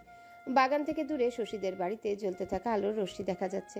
জোনাকি চলে যাওয়ার পর শশী আর ওই জায়গা থেকে এক চুলো নড়ে নেয়। ভয়ে ওখানেই দাঁড়িয়ে আছে, না পারছে পিছনে যেতে, না পারছে সামনে যেতে। অন্ধকারে পরনে থাকা হলুদ শাড়িটা হালকা জ্যোৎস্নার আলোতে বেশ চোখে লাগছে। ফোনটায় ও ঘরেই ফেলে এসেছে। শরীরটাও কেমন ভারী ভারী লাগছে, যেন শরীরে কোনো কিছু ভর করেছে। দূরের গাছগুলো কেমন ভুতুরে লাগছে, যেন মনে হচ্ছে এই এসে পেছন থেকে ঘাড় মটকে দিবে। চোখ বন্ধ করে মনে মনে দোয়া দুরুদ পাঠ করছে। সমুদ্র তো বলেছিল 2 ঘন্টার মধ্যে চলে আসবে। তাহলে এখন আসছে না কেন? নাকি উনি আসবে না? শশীর ভাবনার মাঝেই পেছন থেকে একটা ঠান্ডা ভারী হাত ওর কাঁধে পড়ল। সারা শরীরে কেমন একটা শিহরণ বয়ে গেল। চোখ দুটো বড় বড় করে পেছনে তাকাতে ভয়ে জ্ঞান হারিয়ে নিচে পড়ে গেল। জোনাকি এক দৌড়ে বাড়ি এসে উঠানে বসে পড়ল। জোরে জোরে হাঁপাচ্ছে। বাড়িতে মানুষের সমাগম, সবাই কাজে ব্যস্ত। হঠাৎ জোনাকি কিভাবে দৌড়ে উঠানে পড়ে যেতে দেখে সবাই ওর কাছে আসলো। জামশেদ মেয়ের কাছে এসে মাথায় হাত বুলিয়ে আতঙ্কিত গলায় জিজ্ঞাসা করলো, তোমাকে ভাবি বলবে। কি হয়েছে আম্মা? আপনি এভাবে বসে পড়লেন কেন? ভয় পেয়েছেন? বাবার গলা পেয়ে জোনাকি বাবার গলা জড়িয়ে ধরে ভয় ভয় গলায় বলল, আব্বা পানি খাবো। পারভিন জলদি গ্লাসে পানি এনে জোনাকিকে দিতেই ঢকঢক করে পুরোটা পানি শেষ করে দিল। লিমা পাশে বসে জোনাকির দিকে তাকিয়ে বলল, তোকে তো শশীকে ডাকতে পাঠালাম, তুই বাইরে থেকে আসলি কিভাবে? কোথায় গিয়েছিলি? আর শশী কোথায়? লিমার কথা এবার জোনাকির হুঁশ ফিরল। ভয়ের জন্য শশীকে তো ওখানেই ছেড়ে এসেছে। জোনাকি শশীর কথা ভেবে কান্না করে দিল। অতঃপর কান্না করতে করতে বলল, আব্বা আপারে মনে হয় জিনে নিয়ে গেছে এতক্ষণে। মেয়ের মুখে এমন কথা শুনে জামশেদ কিছুই বুঝতে পারল না। ভালো করে জিজ্ঞাসা করতে জোনাকি বলা শুরু করলো, আপা আমারে কইলো বাগানের দিকে যাবে, ওখানে নাকি কি একটা কাজ আছে, তাই কাউরে বলা যাবে না, শুধু গিয়েই চলে আসবে। তাই আমি আপার সাথে গিয়েছিলাম, কিন্তু তখনই শহীদ চাচার আম গাছে জিন দেখে আমি দৌড়ে চলে আসছি, আর আপা ওখানেই আছে। এতক্ষণে মনে হয় আপারে জিনে নিয়ে গেছে। মেয়ের মুখে এমন কথা শুনে জামশেদ মাস্টার হাসবে নাকি মেয়েকে শাসন করবে, এটাই উনি ভেবে পাচ্ছে না। পারভিন রেগে জোনাকির মাথায় একটা থাপ্পড় দিয়ে বলল, ওইটারে কতবার বললাম রাতে কোথাও না যেতে, কিন্তু আমার কথা শুনলে তো সেই বেরিয়ে গেল। যাক, আমি আর কিছুই বলবো না। আপনার মেয়েরা আমার একটা কথাও শোনে না, যা ইচ্ছে করুক। গিয়ে পড়ে ভালো খারাপ কিছু একটা হয়ে গেলে আমাকে বলতে আসবেন না। কথাগুলো বলে পারভিন রেগে চলে গেল। জামশেদ মেয়ের থেকে মোবাইলটা নিয়ে বাকি আরো কয়েকজনকে নিয়ে শশীকে খুঁজতে গেল। কেননা দিনকান ভালো না, তারপর গ্রামে তো খারাপ মানুষের অভাব নেই। কিছু একটা হয়ে গেলে তখন আর কিছু করার থাকবে না। শশী জ্ঞান হারিয়ে সমুদ্রের বাহুতে পড়ে আছে। সমুদ্র হতভম্ব চোখে শশীর মুখের দিকে তাকিয়ে আবার আশেপাশে তাকালো না, কেউ আসছে না। গাড়িটা মেন রাস্তার একপাশে দাঁড় করে ইমরানকে বসিয়ে রেখে এসেছে। সমুদ্রের বলা জায়গায় শশীকে না পেয়ে সমুদ্র প্রথমে বেশ রাগ হয়েছিল। বেশ কিছুক্ষণ অপেক্ষার করার পরেও যখন শশী আসলো না তখন ফোন দিল, কিন্তু ফোনটাও কেউ ধরলো না। এবার সমুদ্র ঠিক করলো সত্যি সত্যি শশীদের ওখানে যাবে। মেয়েটাকে একটা শিক্ষা না দিলেই নয়, এই মনোভাব নিয়ে সামনের দিকে যাচ্ছিল। ক্লাব ঘর পার হয়ে একটু যেতেই দেখলো হলুদ শাড়ি পরা কেউ দাঁড়িয়ে আছে। সমুদ্র ভালো করে দেখলো এটা শশী। আমি ওকে থাকতে বলেছি। কোথায়? আর মেয়েটা কোথায় আছে? কথাটা বলে সমুদ্র পিছন থেকে এসে শশীর কাঁধে হাত রাখতেই শশী জ্ঞান হারিয়ে পড়ে যেতে নিলে সমুদ্র 2 হাতে শশীকে আগলে নিল। এই মেয়ে চোখ খোলো, শশী। শশীর গালে হাত রেখে কয়েকবার থাবা দিল সমুদ্র। শশী আস্তে করে এক চোখ খুলে দেখলো কোনো শক্তপোক্ত হাত ওর কোমর জড়িয়ে আছে। জ্যোৎস্নার হালকা আলোয় শশী সমুদ্রকে দেখতে 2 হাতে শক্ত করে সমুদ্রকে জড়িয়ে ধরল। আপনি? আমি আরো ভাবলাম সত্যিই জিন। আরে আগে আসতে বলে না, আর একটু হলে তো ভয়ে মরেই যেতাম আমি। আচ্ছা এখন ছাড়ো, এখন তো আমি চলে এসেছি, ভয় নেই। এমনভাবে ধরছো যেন পারলে আমার বুকের মধ্যে চলে যাবে। সমুদ্রের কথা শুনে শশী ওকে ছেড়ে দিয়ে দূরে গিয়ে দাঁড়ালো। ব্যাপারটা সমুদ্রের মোটেও পছন্দ হলো না। শশীর পেছনের দিকে তাকিয়ে চোখ মুখ কুচকে বলল, আরে লম্বা মতন ওটা কি? কথাটা শুনতেই শশী দ্রুত দুজনের মাঝে দূরত্ব ঘুচিয়ে সমুদ্রের গায়ের সাথে লেগে দাঁড়ালো। কই কি? আমি তো কিছু দেখতে পাচ্ছি না। হয়তো চলে গেছে। কথাটা বলেই সমুদ্র শশীর দিকে তাকালো। এই প্রথমবার শশীকে শাড়ি পরা দেখছে। ছোটখাটো নরম শরীরে কাঁচা হলুদ শাড়িটা বেশ মানিয়েছে, একদম পুতুল পুতুল লাগছে। সমুদ্র এভাবে শশীর দিকে তাকিয়ে থাকা দেখে শশী লজ্জা পেয়ে মাথা নিচু করে সরে যেতে গেলে সমুদ্র বাঁ হাতে শশীর কোমর চেপে নিজের বুকের সাথে লাগিয়ে দাঁড় করিয়ে বলল, দূরে যাও না, এইভাবে থাকো, নয়তো বলা যায় না সত্যি সত্যি জিন এসে তোমাকে নিয়ে যাবে, আর তখন কিন্তু আর চাইলেও ফিরে আসতে পারবে না। শশী সমুদ্রের বুক থেকে বিড়ালের মতো মুখ বের করে সমুদ্রের দিকে তাকালো। ও বেশ ভালোই বুঝতে পারছে সমুদ্রের সাথে মজা করছে। শশী কিছু বলতে যেতেই দেখলো দূরে বেশ কিছু আলো ওদের দিকেই আসছে। সমুদ্র আস্তে করে শশীকে ছেড়ে দিয়ে ওর হাত ধরে পাশাপাশি দাঁড়ালো। সমুদ্র ভ্রু কুঁচকে কিছুক্ষণ ওদিকে তাকালো। বেগতিক দেখলেই ব্যবস্থা নিতে হবে। কেবলই পকেট থেকে ফোনটা বের করবে তখনই দেখলো শশীর বাবা, কাকা আর কয়েকজন ওদের দিকেই আসছে, সাথে জোনাকিও আছে। সমুদ্র রেগে দাঁতে দাঁত চেপে শশীর দিকে তাকিয়ে বলল, তোমাদের বাড়িতে আর কেউ ছিল না? শুধু এই কয়জন আসলো? পুরো হেজলতলি সবাইকে নিয়ে আসলেই তো ভালো হতো। আসতে বলেছি আর গদি গোষ্ঠী শুদ্ধ সবাইকে নিয়ে এসেছে। শশী সমুদ্রের দিকে তাকে একটু হাসার চেষ্টা করে মুখ নামিয়ে জোনাকির দিকে রাগি চোখে তাকালো। এতক্ষণে সবাই ওদের কাছে চলে এসেছে। জোনাকি সমুদ্রকে দেখে হাঁ করে তাকিয়ে আছে। জামশেদ সমুদ্রকে এভাবে দেখে বেশ বিব্রত হলো, তবুও সৌজন্য রক্ষার্থে বলল, এ কি তুমি এখানে? না মানে এই সময়?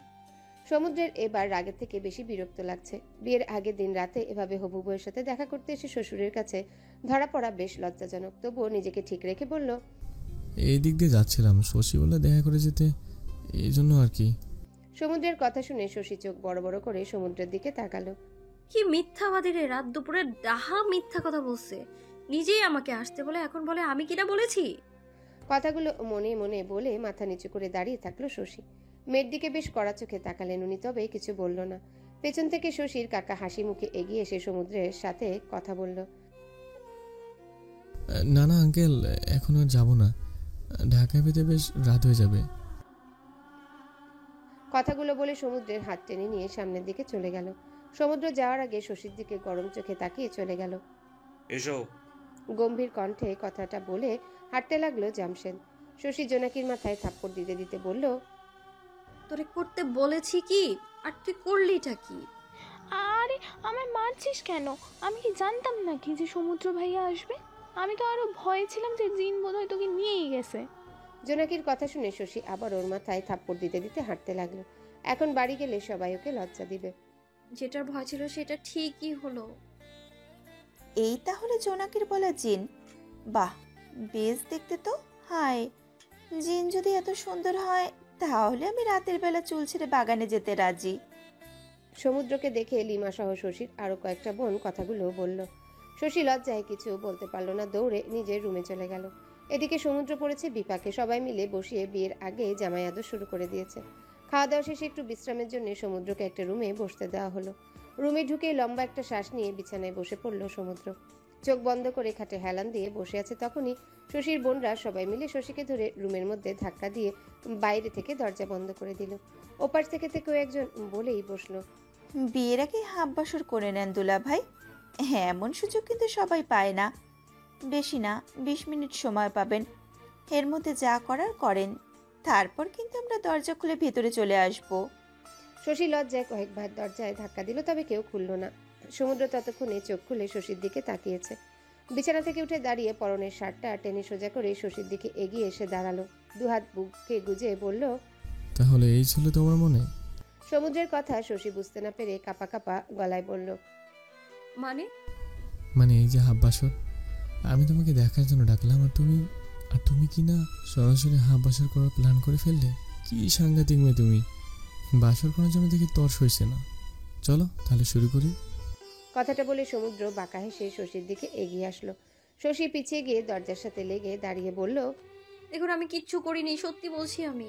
শশীর কথা কে শুনে সমুদ্র একদম শশীর সামনে গিয়ে দাঁড়িয়ে বাঁ হাতে ওর কোমর জড়িয়ে ধরে নিজের বুকের সাথে মিশিয়ে নিল।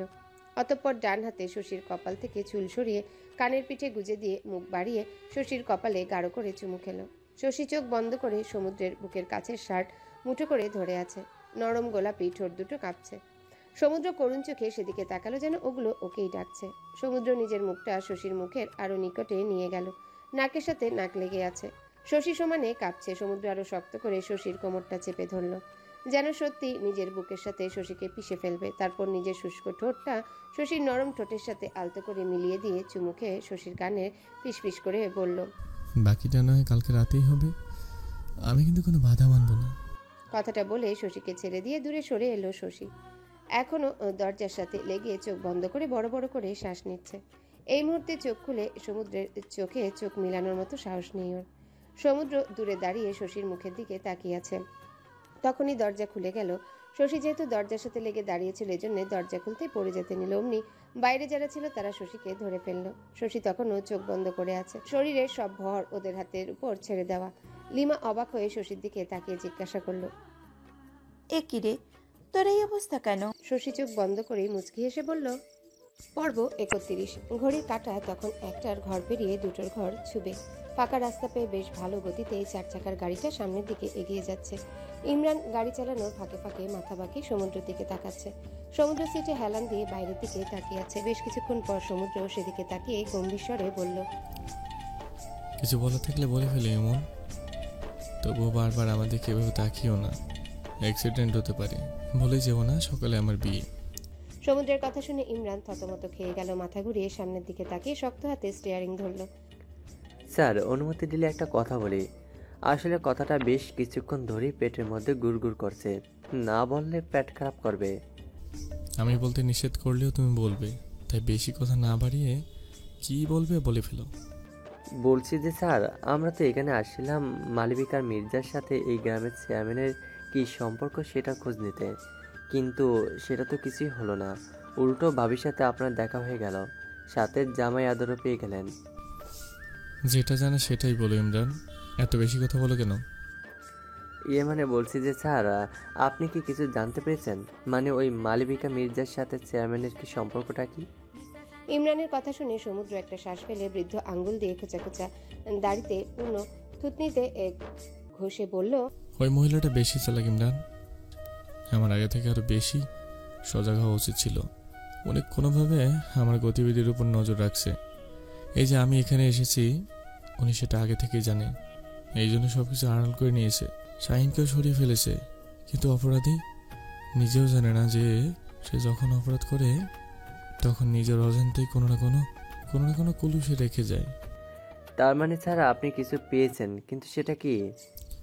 সময় হলে জানতে পারবে।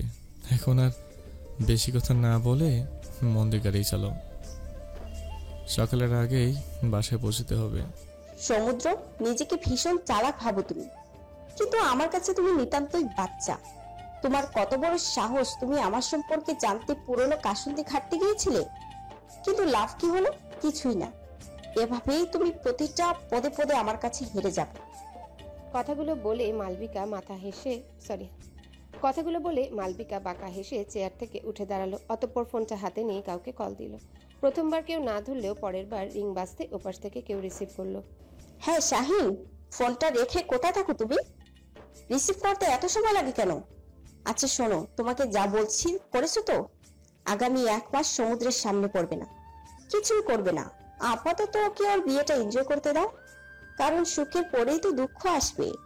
আচ্ছা আমি রাখছি, আর তোমার ফোনটা সুইচ অফ করে রাখো। ফোনটা কেটে নিয়ে সামনের দেয়ালের দিকে তাকিয়ে বাঁকা হেসে মালবিকা বলে উঠল। কথাটা বলেই জোরে জোরে হাসতে লাগলো। হাসির আওয়াজ বন্ধ রুমের দেওয়ালে দেওয়ালে লেগে বিকট শব্দে প্রতিধ্বনিত হচ্ছে। শশীকে বিছানায় বসিয়ে রাখা হয়েছে, দেখতে একদম পুতুলের মতো লাগছে। এই সাজসজ্জা সবই সমুদ্রের জন্য। শশী লজ্জায় মাথা নুইয়ে রেখেছে। পাশের ওর সব বোনরা বসে ওকে আরো বেশি লজ্জায় ফেলছে। সমুদ্ররা চলে এসেছে, হয়তো একটু পরেই বিয়েটাও পড়ানো হয়ে যাবে। আমি শেষ আপু, ওনাকে পাঞ্জাবিতে ঠিক কেমন লাগছে, হয়তো অনেক বেশি সুন্দর লাগছে। এইসবই কল্পনা করছিল শশী। অতি আবেগে ওর এক বোনকে জিজ্ঞাসা করেছিল সমুদ্রকে কেমন দেখতে লাগছে। ব্যাস, ওই থেকে সবগুলো মিলে শশীকে লজ্জা দিয়ে যাচ্ছে। আর শশীর মুখটা লজ্জায় লাল হয়ে সেই যে মাথা নিচু করেছে, আর উঠানোর নামগন্ধ নেই। যেন আজকে পণ করেছে, ঘাড় বেঁকিয়ে গেলেও ও মাথা তুলে তাকাবে না। দূরে দরজায় দাঁড়িয়ে শশীর লজ্জা মাখা মুখের দিকে এক নজরে তাকিয়ে আছে রৌদ্র। এখানে আসার পর থেকে শশীকে একটা নজর দেখার জন্য মনটা ছটফট করছিল, তাই জন্যই তো এসেই এখানে চলে এসেছে। জানি এটা ঠিক নয়, সম্পর্কে শশী বড় মেয়ের বউ, তবু মন মানে না। এই জন্যই দূর থেকে দাঁড়িয়ে ওকে দেখে চোখে তৃষ্ণা মিটাচ্ছে। শশী, তুমি চাঁদ, রাতের আকাশে তোমার অধিপত্য, পুরো পৃথিবী, তুমি সবখানে আছো, শুধু আমার ভাগ্যেই নেই। শশীর দিকে তাকিয়ে বিড়বিড় করে কথাটা বলল রৌদ্র। চোখে পানি টলমল করছে, কিন্তু এক ফোঁটা পানিও গাল বেয়ে গড়িয়ে পড়েনি। রৌদ্রের ভাবনার মাঝেই হঠাৎ করে পেছন থেকে কে ওর কাঁধে হাত রাখলো। রৌদ্রর চমকে কোনো রকমে নিজেকে ঠিক করে হাসি হাসি মুখে পিছনে ফিরল। এই যে বেআই সাহেব এমন ভাবে দরজায় দাঁড়িয়ে আছেন যেন আমাদের ভিতরে যেতেই দিবেন না, বলি একটু পর তো ওকে নিয়েই যাবেন, তখন না হয় মন ভরে দেখেন, এখন আমাদের যেতে দেন। সত্যি, যদি কাউকে ওর কাছে না যেতে দেওয়া আমার ক্ষমতা থাকতো, সত্যি যদি কাউকে ওর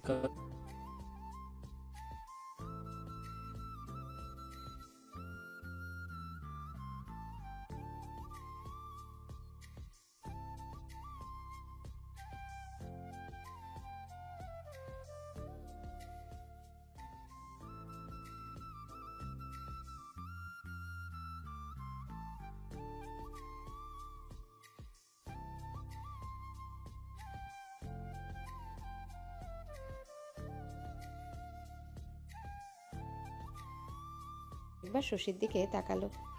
কত খুশি আর তৃপ্ত দেখাচ্ছে শশীকে। আর দেখাবে না কেন? নিজের কাছে মানুষ, ভালোবাসার মানুষকে সারা জীবন এর জন্যই পেতে হচ্ছে, খুশি তো দেখাবেই। কেন জানি হঠাৎ করে এই রৌদ্রর খুব বেশি স্বার্থপর হতে মন চাইছে। শশীকে নিয়ে অনেক দূরে চলে যেতে মন চাইছে, যেখানে কোনো চেনা মানুষ থাকবে না, কেউ কি আমার কাছ থেকে কেঁদেও নেবে না। আচ্ছা আচ্ছা, এমন কোনো জায়গা কি সত্যি পৃথিবীতে আছে? রৌদ্রর এমন ভাবনায় রুদ্র নিজেই হাসলো, কি সব ভাবছে। বাহাতে চোখের পানিটা মুছে নিয়ে ওখান থেকে চলে গেল। চেনা সেই ঘরটায় বধূ বেশে লম্বা একটা ঘোমটা টেনে বসে আছে শশী। বসে আছে বললে ভুল হবে, দুই পা ভেঙে একটু না নড়ে থাকাকে বলে বসে থাকা। তবে শশী আপাতত সেটা করছে না। গায়ের ব্লাউজটা খুব বেশি টাইট হয়েছে, জন্য কাঁধের কাজটায় বেশ ব্যথা লাগছে। ভারী কাজ করা শাড়িটা পিঠের কোমরে বেশ বিচ্ছে। সব মিলিয়ে ভেতর থেকে কেমন দম বন্ধ লাগছে, এই জন্যই বসে থাকা দায়। সমুদ্র এখনো রুমে আসেনি, কখন আসবে সেটাও শশীর অজানা। বেশ কিছুক্ষণ বসে থাকার পর আর সহ্য হলো না শশীর। মাথার ওড়নাটা খুলে পাশে রাখলো, হাত পেছনে মুড়িয়ে ব্লাউজের ফিতার হুকটা খুলে দিতেই পিঠ আলগা হয়ে গেল। এবার বেশ আরাম লাগছে শশীর। লম্বা একটা শ্বাস নিল, এতক্ষণ যেন দম বন্ধ লাগছিল। তবে উনি আসার আগেই আবার হুকটা লাগিয়ে ফেলতে হবে, নয়তো ওনার সামনে আবার লজ্জায় পড়তে হবে। সমুদ্র হাতটা পেতে দিতেই ইমরান হাঁ করে সমুদ্রের হাতে চাবিটা দিয়ে দিল। সমুদ্র হাত মুঠো করে ইমরানের থুতনিতে নিজের আঙ্গুল রেখে চাপ দিয়ে ওর মুখ বন্ধ করতে করতে বলল, মুখটা বন্ধ করো ইমরান, নয়তো বিয়ের বাড়ি সব মশা মাছি তোমার মুখের মধ্যে যাবে। কথাটা বলে সমুদ্র চাবিটা নিজের পকেটে ঢুকিয়ে রুমে ঢুকতে যাবে, তখনই পিছন থেকে ইমরান ডেকে উঠল। স্যার, শেষবারের মতো আরও একটা প্রশ্ন করি। কি ইমরান, তুমি আমাকে বাসর করতে দিবে না? আচ্ছা যাও, সারাদিনে অসংখ্য প্রশ্ন করেছো, আর একটা না হয় করো। রাত শেষের পথে তোমার ম্যাডাম রেগে যাবে। বলছি যে স্যার, কালকে আমি গায়ে হলুদের পর থেকে সারাক্ষণ আপনার সাথেই ছিলাম, একসাথে দুজন হিজলতলি গেলাম, আবার ফিরেও আসলাম, তাহলে আপনি শাহিনকে ধরলেন কখন? ইমরানের কথা শুনে সমুদ্র বাঁকা হেসে এগিয়ে এসে ইমরানের কাঁধে হাত রেখে বলল, রাতে ঘুমানোর আগে বিছানায় শুয়ে শুয়ে চোখ বন্ধ করে ভাবতে থাকো, ও তো পেয়ে যাবে। কথাটা বলে সমুদ্র চলে গেল। ইমরান এখনো হাঁ করে ওখানে দাঁড়িয়ে থেকে মাথা চুলকে নিজে নিজেই বলল, ওইটুকু সময়ের মধ্যে স্যার শশী ম্যাডামের সাথে দেখা করলো কখন, আর শাহিনকেই বা ধরলো কখন? কিছুতে মাথায় ঢুকছে না। তোমার কাজগুলো দেখে মনে হয় না তুমি ছোট, বরং তুমি অনেক অ্যাডভান্স। সবাই তোমাকে ছোট ভাবে কি? রুমের লাইট বন্ধ, হালকা নীল আলো রুমে জ্বলছে, সাথে ব্যালকনি দিয়ে আসা বাইরের অল্প আলোতে রুমের পরিবেশটা বেশ রোমাঞ্চকর হয়ে উঠেছে। শশী অনেকক্ষণ বসে থাকায় কোমর লেগে গিয়েছিল, এজন্য উঠে রুমের মধ্যে হাঁটাহাঁটি করছিল। তখনই বাইরে কারো পায়ের শব্দ শুনে ভাবলো সমুদ্র আসছে, এজন্য তড়িঘড়ি করে অমনি আয়নার সামনে দাঁড়িয়ে ব্লাউজের হুক লাগাচ্ছিল। তখনই সমুদ্র রুমে এসে দরজা বন্ধ করে শশীর খোলা পিঠের দিকে তাকিয়ে কথাটা বলল, মানে মানে এই যে আমি যেন এসে শুরু করতে পারি। এই জন্য সবকিছু খুলে রেখেছো। কথাটা বলতে বলতে সমুদ্র পকেট থেকে ফোন আর চাবিটা পাশের ওয়ার্ড্রপের উপর রেখে শশীর দিকে এগিয়ে গেল। সমুদ্রের কথায় শশী লজ্জা পেয়ে পিছনে ঘুরে সমুদ্রের দিকে তাকিয়ে কিছু বলতে যাবে, তার আগে সমুদ্র তড়িৎ গতিতে এসে দু হাতে শশীর কোমর জড়িয়ে ধরে ঠোঁটে ঠোঁট মিলিয়ে দিল। আচমকা এমন হওয়ায় শশী বড় বড় চোখ করে সমুদ্রের দিকে তাকাতেই সমুদ্র ওর বাঁ হাত শশীর চোখের উপর রেখে চোখ বন্ধ করে দিল। শশী কাপা হাতে সমুদ্রের পিঠের কাছের পাঞ্জাবি মুঠো করে চেপে ধরতেই সমুদ্র যেন আরো উত্তাল হয়ে উঠল। দু হাতে আরো বেশি শক্ত করে শশীর নরম শরীরটা নিজের সাথে চেপে ধরল। শশীও এক হাতে সমুদ্রের পিঠের কাছের পাঞ্জাবি আর আরেক হাতে সমুদ্রের পিঠের কাছের পাঞ্জাবি আরেক হাতে ওর চুল মুঠো করে ধরল। সমুদ্র পাগলের মতো শশীর ঠোঁটে চুমু খেয়ে যাচ্ছে, যেন আজকে সে শশীতে মেতে গেছে। খানিকক্ষণ পর শশী ঠোঁট ছেড়ে দাঁড়াতেই শশী জোরে জোরে শ্বাস নিতে লাগলো। সমুদ্র জোরে শ্বাস নিতে নিতে মাতাল চোখে শশীর দিকে তাকালো। শশী মাথা নিচু করে দাঁড়িয়ে আছে। সমুদ্র এগিয়ে গিয়ে শশীর মুখটা উপরে তুলে ওর কপালে চুমু দিয়ে কোলে তুলে নিল। বিছানায় শুইয়ে দিয়ে শশীর নরম শরীরের উপর নিজের শক্ত সামর্থ্য শরীরের সম্পূর্ণ ভার দিয়ে শশীর গলায় মুখ ডুবাতে শশী ব্যথাতুর শব্দ করে উঠল। সমুদ্র মুখ তুলে শশীর দিকে তাকাতেই দেখলো শশী ঘাড়ে হাত দিয়ে সমুদ্রের দিকে তাকিয়ে আছে। এমনভাবে শব্দটা করলে যেন মনে হচ্ছে আমি তোমাকে কত কষ্ট দিয়ে না আন্তরটা করছি। সমুদ্রের এমন লাগাম ছাড়া কথা শুনে শশী লজ্জায় চোখ নামিয়ে ঘাট ডলতে ডলতে বলল, আপনার দাড়িতে লাগছে, খোঁচা খোঁচা দাড়ি আমার কাঁধে ফুটছে, এই জন্যই তো ব্যথা লাগছে। এমন আরো করো, অনেক ব্যথা লাগবে তোমাকে, সেটাও সহ্য করতে হবে, কারণ ব্যথার সাথে আমার ভালোবাসাটাও আছে। কথাটা বলে সমুদ্র আবারও শশীর কাঁধে মুখ ডুবালো। শশীর ব্যথা লাগলেও তা প্রকাশ করলো না, কারণ ও আজ সমুদ্রের গহীনে ঢুকতে চায়, সমুদ্রের বড় বড় ঢেউয়ের মুখোমুখি হতে চায়। সমুদ্র পরম আদরে নিজের প্রিয় অর্ধাঙ্গিনীকে নিজের করে নিচ্ছে, সবটা উজাড় করে ভালোবাসার চিহ্ন এঁকে দিচ্ছে শশীর শরীরের প্রতিটা ভাঁজে ভাঁজে। কাকডাকা ভোরে ঘুম থেকে উঠে শিউলি ফুল কুড়ানো জোনাকির বিছানায় আর পিঠ ঠেকল না। বাড়িতে বড় মোরগের ডাকে ঘুম ভাঙলেও এখানে কাকা কর্কশ ডাকে ঘুম ভেঙে গেল। কালকে শশীর সাথেই এখানে এসেছেও। ঘুম ভাঙতে পাশে শাহানারাকে ঘুমন্ত অবস্থায় দেখলো। শাহানারাকে পার করে খাট থেকে নেমে জানালা দিয়ে বাইরে তাকালো। বাইরে তখন সূর্য উঠেছে সবে মাত্র। বাড়িতে এতক্ষণ সবাই উঠে পড়লেও এখানে কারো ওঠার নামগন্ধ নেই। গুটি গুটি পায়ে রুম থেকে বেরিয়ে আসলো। পুরো বাড়িতে কাউকে দেখতে পেল না, হয়তো এখনো কেউ ঘুম থেকে ওঠেনি। চোখ ডলতে ডলতে হেঁটে সামনের দিকে গিয়ে সিঁড়ির সামনে যেতেই দেখলো জয় হাতে কিছু একটা নিয়ে খেতে খেতে সিঁড়ি দিয়ে উপরে উঠছে।